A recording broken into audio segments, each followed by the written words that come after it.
ఇందాక నుంచి మీరు స్తుతించిన మీ పుత్రరత్నం ఇతగాడేనా తల్లి? నాన్న, ఈయన కృష్ణమూర్తి గారని నీకు పెళ్లి సంబంధాలు చూడడానికి పిలిపించాం. నమస్తే అండి. నమస్తే బాబు, బాగా అలసిపోయినట్టున్నావు. యాక్చువల్లీ ఇప్పుడే ఎక్సర్సైజ్ చేసి వచ్చాను. మా వాడికి ఫిట్నెస్ అంటే చాలా శ్రద్ధలండి. అయ్యో నాకెందుకు తెలియదు తల్లి, పగలు రాత్రి తేడా లేకుండా పరిగెడుతూనే ఉంటాడు. అంటే కాలనీలో ఎప్పుడైనా వాకింగ్ చేసినప్పుడు చూసుంటారు కదా అంకుల్?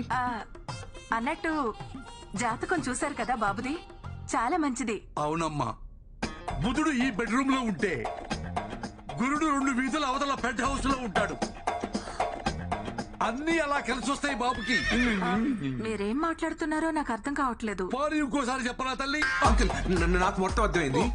పదండి మనం మాట్లాడుకుందాం. ఎక్కడికి రా, ఇంకా మేము ఆయనతో మాట్లాడాలి. మిగతా విషయాలన్నీ మేము చూసుకుంటాం. రండి అంకుల్, వెళ్ళండి.